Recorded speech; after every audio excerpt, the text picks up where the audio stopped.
All right, get in here. It is the day after the Junos, and what a spectacular show that was. Last night, the biggest night in Canadian music. Today on the podcast, the highlights and the memorable moments of this year's Junos. Hint, yes, it does involve Charlotte Cardin.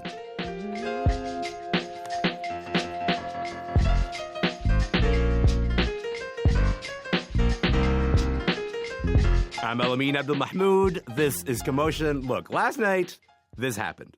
And welcome to the 2024 Junos. Let's get the party started. That is the nation's sweetheart herself, Nelly Furtado, kicking off this year's Junos. The Junos are our night, right? They're our night to celebrate Canadian music. This year's Junos were live from Halifax, Nova Scotia, and that is where I am right now. If my voice sounds a little bit lower, is because I maybe have been singing ill-advisedly loud and maybe should have toned it down a little bit, but there was a lot of singing to be done, okay? There's a lot of fun to be had. Tate McRae named Artist of the Year. Toby took home Rap Album and Rap Single of the Year. Maestro Fresh Wes himself was inducted into the Canadian Music Hall of Fame. And also, it was a big night for this record.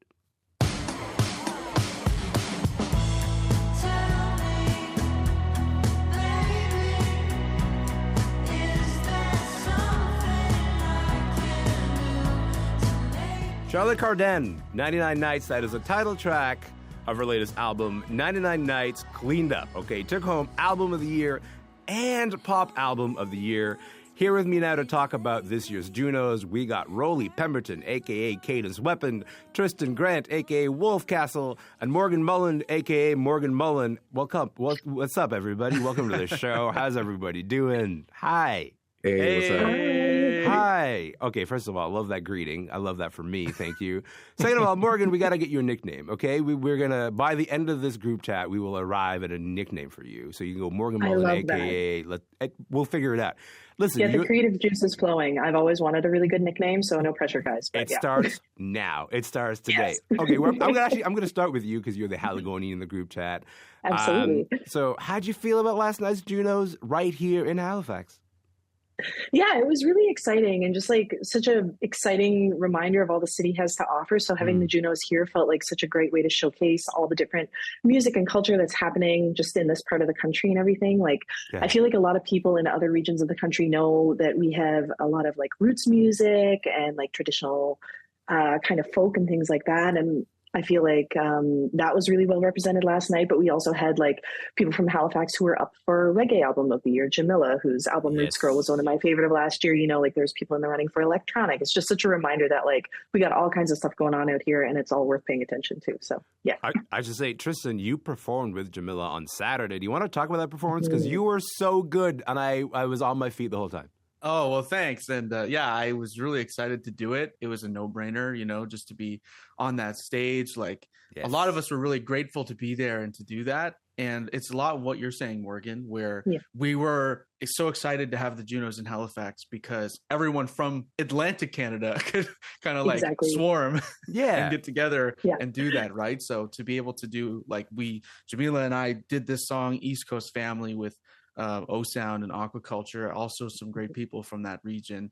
And to be able to kind of celebrate that on stage and bring that message that it's not just roots music, it's not just Celtic music, as great as that is, there's a lot of people here that we need to represent. So that felt like a moment for me on stage. It felt like an opportunity to send that message forward.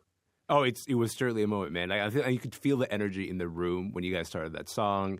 And what I love about that song is that it sort of unfolds a little bit like an extra surprise. Like, here's another layer and another layer and another layer. And then out you come out and just like took over the stage. It was incredible. Cadence, let's talk about the Junos, man. How do you feel about last night's Junos after watching the show? Yeah, you know, I believe in the potential of the Junos very greatly. And I feel like I'm not the number one award show fan on the planet in general. All right. But, you know, I think Nelly Furtado was amazing.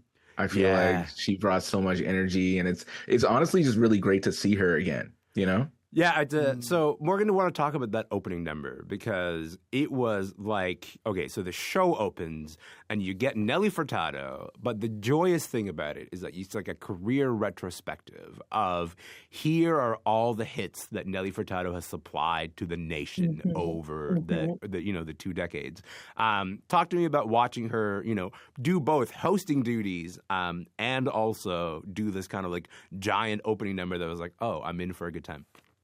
Totally. Okay, so for the opening number, when she was kind of giving like Jetson's realness in this like silver outfit, I was sat there thinking like, I don't know who plans the Super Bowl, but I hope they're seeing this because that was such a good like mix. Yeah. And she covered such breadth and ground so quickly in a way that kept you up and kept you moving and kept you dancing. So I thought that was amazing. I feel like for me, whenever I think about whoever's hosting the Junos on a given year, I have a really high bar because I'm always thinking about Shania Twain in like 2003 when she had all the different costume changes. I don't know if like anyone else has that seared on their forebrain like I do, but she kept coming out in these different outfits of all the different like hockey teams. Yeah. Super iconic. But I thought like, Nelly brought this really fun, amazing energy. And she also had a lot of really great different costume numbers as the night went on, which was cool. So yeah. Yeah. I'm going to be thinking about the phrase Jetson's realness for a minute because that's exactly what it was. It was like this like incredible spacey, shiny thing. Yes. And what a way to kick it off. Okay, let's get to some of the big winners last night. This year, Tristan, marks 30 years since the Junos started including Indigenous categories in the awards. Out of this year's Indigenous categories, what were some of the highlights for you? I think for me, the highlights were, excited to just see a lot of representation across the board, not just in the Indigenous categories. Yes. But I'm a big fan of Asenabe, so I was very happy and proud to see him take two.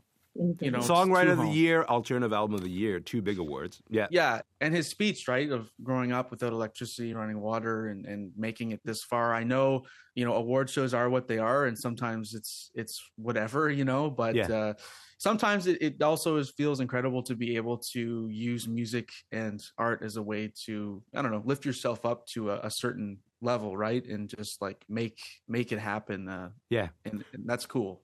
I want to play another nominee, another Indigenous nominee from last night. I want to play a little bit of Morgan Tony. Let's just hear a little bit of Kujua.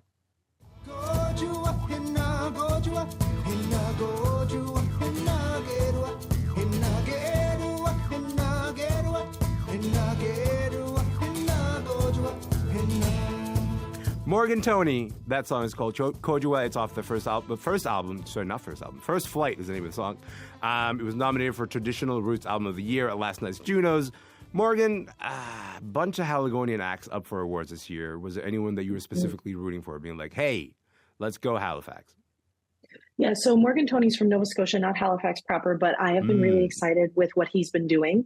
I just think like it's sometimes really easy to write off certain genres, and he's just giving such a great reminder that like, no, traditional roots music is alive. It is shifting. It is growing. There's innovation happening just the same way as there is in like rock or any other given genre. Yes. And I think I mentioned this already too, but Jamila's record was one of my favorites of last year as well. Course. And that was up for Reggae Album of the Year. So yeah.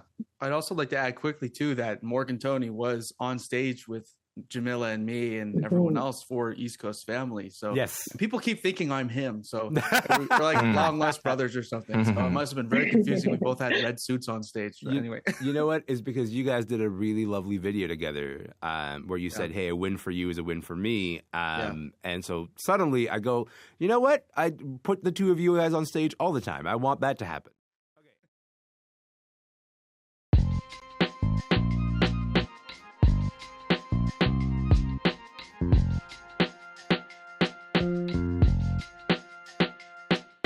Folks who are just joining us, this is Commotion. My name is Elamin Abdul Mahmoud. We are talking all things Junos with Cadence Weapon and Morgan Mullen and Tristan Grant. Let us take a minute to talk about this moment right here. I wrote my first rhyme in 1979, and I never thought that in 1991 I'd receive the very first Juno Award for rap music. Wow, right? In that moment, I felt great.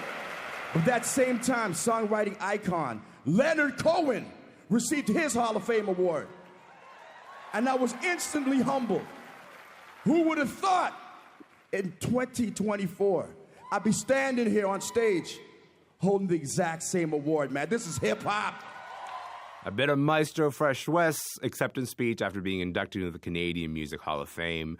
Last night, Maestro became the first rap artist to be given that honor. Cadence, you never thought that hip-hop could take it this far. What was going through your mind as you were watching that moment? Yeah, absolutely. I think it's so good to give him his flowers. You know, Maestro's a legend. Yes. I was really great to see. I do think it was weird that they had him walking in with the Mounties. I didn't really. That didn't seem like a Junos decision. It felt like a Maestro decision to me because I think he could have just walked regular. I don't know. Yeah, I mean, he did call himself the Prime Minister of Rap, and I was like, I'm supposing that the Mounties are his security detail in this moment. I don't know. Morgan, when you were watching that, what'd you make of Maestro's speech? Okay, so not to make everything about the clothes, but I did notice that he was in this like leather tux situation that I thought was a really great callback to the outfit that he wore in his first video. But just in general, I just thought it was really exciting to kind of see him getting the acknowledgement that he deserves. I feel like a lot of times in Canadian music history, like, I don't know, a lot of the music nerds that I know, we talk about different Canadian pioneers in all kinds of different genres. Like I'm thinking about how a lot of people I know will talk about how DOA was so important to hardcore, but you don't always necessarily hear some of those conversations with like pioneers of hip hop. So I'm hoping that this is going to be the first step in like maybe a more people like remembering how important all our musical pioneers are kind of thing. 100%. Cadence this year also happens to be the 35th anniversary of Let Your Backbone Slide. That's the giant hit single. We now have, 35 years of rap history with pretty, large across this country that I'm not sure has been given the attention that it deserves. And that, of course, is not the fault of Maestro himself. But as you look at Canada's Music Hall of Fame, giving Maestro this recognition, I guess I'm kind of curious about what you think about, how are other Canadian rap pioneers going to get the acknowledgement that they deserve? Are we close to that at all? Yeah, I mean, why did it take the Canadian Music Hall of Fame so long to put a rapper in the first place? Yeah, that's the real question. That's the question. Right. And I think it's great that Maestro, he's getting his props, and I think it's really important. But I think it is, we've got the only way you can get a rap performance on the Junos now is if it's a song from 35 years ago or something, And, and there's so much rap from all over the country that doesn't get acknowledged. I feel like now that Maestro, he's solidified everything. He's in the Hall of Fame. Yeah. Now we can do the rest of hip hop in Canada. Yeah. Like Winnipeg, Vancouver, Edmonton, more artists from Halifax. There's so many legends from across the country. It's time to really acknowledge them. I mean, Tristan, can we get into this a little bit? Because watching this year's Junos, I felt like there was an interesting tension between the past and the future. There is the story that we tell ourselves sometimes about Canadian music, which is that, when somebody says Canadian music, they think of the era of, I don't know, Shania Twain, of course, but also Alanis Morissette. This year, 25 years ago, they tragically played SNL for the first time. And I think there is something that gets maybe memorialized and written down as that's what Canadian music is. But then you watch the Junos this year, and you watch Karen Adjula receive a massive award for the Fan Choice Award last night, so final award of the night. I'm not sure that a lot of people end up associating Karen Adjula with here's the story of Canadian music. But at the same time, Karen Adjula is Canadian, and he gets billions of streams with a B globally. And they did honor that. The tribute to Robbie Robertson on stage last night, led by Asanabi, was also all Indigenous artists. To me, if someone were to say, what is the face of Canadian music right now, I would say, I think you need to look at Punjabi hip-hop, and I think you need to look at Indigenous artists. That is, those are the people who are moving the genre of Canadian music forward right now. But some people can sometimes be a little bit stuck in an era where, 25, 35 years ago, as the quote-unquote heyday of Canadian music. What do you make of that tension of where we are now versus where we were before? It seems like a lot of these award shows and kind of mainstream industry events are basically playing catch up with what's been going on. Yes. You know what I mean? And I think that speaks a lot to how much, relations in this country has changed in 30 years, right? People love to say Canada is super multicultural and accepting of not only immigrants, but the people that have always traditionally been here. But again, when you think of Canadian music, people will only ever think of Shania Twain or other, white artists or European artists that grew up here, and it's very rare that people get their flowers otherwise. Yeah. And maybe that's changing, because I do like seeing a lot of this representation that is happening at the Junos. I think it's super cool. I think I see it happening, but it's what you're saying is true. Like if you go to Toronto downtown, or you go to any city, it's not just white people. You know what I mean? Yeah, of course. And it would make sense, right, Tristan, for that to start being reflected in the music scene. I think what was lagging for quite a bit of time is the recognition for different genres that are not, like, this country's been very good at producing rock bands. You know, we are we are a little rock band factory as a nation, and we've done that really well for 40 years, 50 years, and I love that for us. But when we sort of get to a moment like this, where artists who are from Canada are blowing up on TikTok, and then the industry sort of like catching up to recognize them. Like Talk, who won Breakthrough Artist of the Year yesterday. Like, breakthrough is such an understatement, Morgan, because like that Talk, the biggest Talk song, has like 135 million streams or something like that. And it's not like Talk came up through the traditional Canadian label system. He sort of blew up on TikTok, and then the rest of the industry tried to recognize them. I feel, to me, yesterday's Junos tried to strike a balance between, you know what, this is what we're good at recognizing, and also this is what we really need to get to learn how to recognize. What do you make of that? There was no question there. That was just me saying a sentence. So, but do you have the same read on it, Morgan? Yeah, I agree with that. Definitely. I think, social media, as it continues to grow and everything, we're probably going to see more and more stories of people like Talk who are coming up through like non-traditional means. Yes. And I think that's really exciting. I think it gives a lot of room for representation and creativity and innovation. And yeah, I mean, to me, last night watching the Junos felt like there was an awareness of someone who is like upstairs or planning, trying to be all like, okay, we need to be aware of new ways of doing things, not just old ways of doing things, in a way that felt really good and exciting. Cadence, what do you make of that? Because like your career has so far spanned 2 decades, and in this 2 decades, like you've seen a lot of change in the type of music we recognize as like central to the Canadian music identity right now. Yeah, the representation is really cool. But I do feel like there's this feeling of a bit of a disconnect between, what Canadian music fans are actually into, that when I just am on the streets, I talk to people or whatever, versus what we end up platforming on television. Sure. And even if you think about what is the most pop in Canadian music, those people weren't there, right?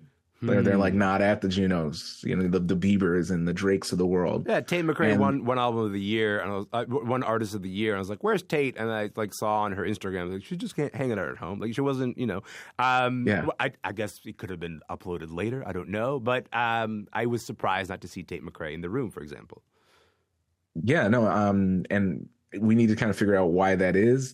And I maybe I'm thinking it's also like this award show. I was surprised that no one's acknowledging what's going on in the rest of the world, right? Like, I mean, maybe that's not what an award show's for, but it speaks to the fact that we're a little bit removed from what people's everyday reality is. I'm glad that you brought that up, because I do want to play you guys something, even though there's not a lot of mention. I'm assuming you're talking about the war in Gaza, but also like there was mention of something political. I want to play you guys this clip right here. Advocating for our community's rights is a great privilege, and we are dedicated to confronting any form of discrimination that threatens the well-being of our community. Threats like the Alberta government's attempt to prevent trans youth from accessing vital care.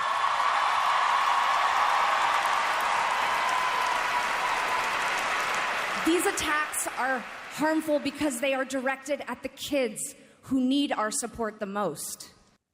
Okay, so Tegan and Sarah, like, not really mincing words, as they were receiving a giant award, and during their acceptance speech, directly calling out the Alberta government for its proposed legislation limiting gender-affirming care for young people. When you saw that moment, Morgan, were you surprised that Tegan and Sarah took that time to do that? I wasn't surprised at all. I always think of Tegan and Sarah as being like put in the position where they have to be really brave all the time, and they always rise to that. Like, I'm like a fan, like, since I was in high school, so like I could gush about them forever. But I thought that like they did a really great job in that speech of hitting that point of saying something with teeth, but also like registering the moment kind of thing. And I think that is one of those things where it's like, yeah, it was the perfect time to bring that sort of thing up. I gotta say, Tristan, quite often when you hear the Alberta government talk, one thing that Premier Danielle Smith says is like, hey, if you're not from Alberta, you can't really criticize us. It hits a little bit different that Tegan and Sarah are from Alberta, and they are sort of taking that moment. Were you surprised to see that moment happen? No, I wasn't surprised. I mean, like you said, Morgan, I mean, they've always kind of championed that sort of talk. And I'm glad something was said, right? Because sometimes it just feels like, I don't know what's going on in the leadership of the country. But every now and then I just see a lot of wild stuff come up. And you're like, really? This is what this is the people in charge, and this is what they're worried about and promoting? And what I am relieved by is sometimes seeing artists take the responsibility seriously of saying we also create art that lives in the real world and we engage with it. And to me, that was a reminder that artists can and do carry that weight. I appreciate you guys being here. Thank you so much for your time and for your energy. This has been terrific. Morgan, we haven't figured out a nickname for you, but you know what? I'll spend the rest of the day on it, and then I'll get back to you. But in the meantime, I got to say thank you. Tristan, Morgan, Cadence, thank you so much for your time, y'all. Yeah, thank you. This was fun. Thank you. Really appreciate it. Thank you so much. Morgan Mullen is a freelance music and culture writer based in Halifax. Tristan Grant is a musician and interim host of the CBC program Reclaimed. He's based in New Brunswick. And Rolly Pemberton is a music critic and rapper known as Cadence Weapon. He's out in Hamilton. He's got a new album called Roller Coaster that is out April 19th. To see a full list of the winners from last night's Junos, go to cbc.ca/Junos.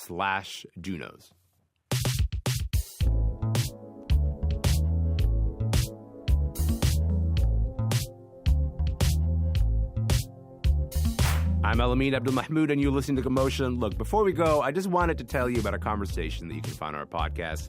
It's about the Griffin Poetry Prize. It's the biggest award for poetry in the world right now. And part of the reason the Griffin Poetry Prize can make that claim is that a couple of years back, they announced a pretty big change. Instead of two main prizes, one for a Canadian poet, one for international poet, the Griffins folded both of those prizes into one big one, an award worth $130,000. The Canadian award specifically was eliminated. That is now the second year where those changes have been in effect. It's also the first year since those changes were implemented that none of the writers up for the award are Canadian and no Canadian publishers. The long list, however, includes two Canadian translators. Paul Vermeersch is a poet who's got a lot of thoughts about all this. He works in the poetry publishing industry. Before we get to that clip, I want to set up a little bit of what you're going to hear from Paul. So Scott Griffin is the founder of the Griffin Poetry Prize. And back when these changes were made, he said that he felt it was time for Canadian poets to, quote, compete on the international stage with everybody else. So I asked Paul Vermeersch whether he felt that was a fair reason for those changes. Here's what Paul had to say. My wording about poetry prizes being celebrations, not competitions, is a direct answer to Mr. Griffin's statement that it's time for Canadian poets to compete on the world stage. Art is not a competition. Poetry is not a sport. And I think that those of us in poetry communities and poetry publishing communities see ourselves as colleagues and not as competitors so much. And but literary prizes are fun. They are an opportunity. They are a celebration. Yeah. And I do think we celebrate what we value. And for over 2 decades, the Griffin Poetry Prize so expertly and so beautifully took Canadian poets and international poets and put them together on the same stage. And it gave us this beautiful cross-pollination of audiences where Canadian readers would discover these international voices and international voices would discover these Canadian voices. And that, for me, was always what the Griffin Poetry Prize did best. That's what made it special. That's what made it worth paying attention to, and that's gone. And I find that very, very disappointing.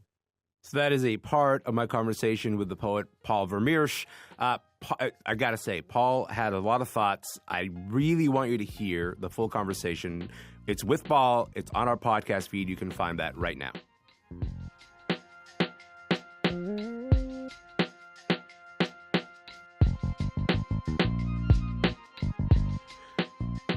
That is it for the podcast today. Remember, you can listen to any episode of Commotion anytime you like, wherever you get your podcasts. You can find us on Instagram. We are at Commotion CBC. My name is Elamin Abdul Mahmoud from Halifax, Nova Scotia. I'm not going to lie to you. After this ends, I'm going to go have a nap. That is the next thing I'm going to do. But in the meantime, hey, have a great day. I'm going to be back tomorrow. I'll see you then.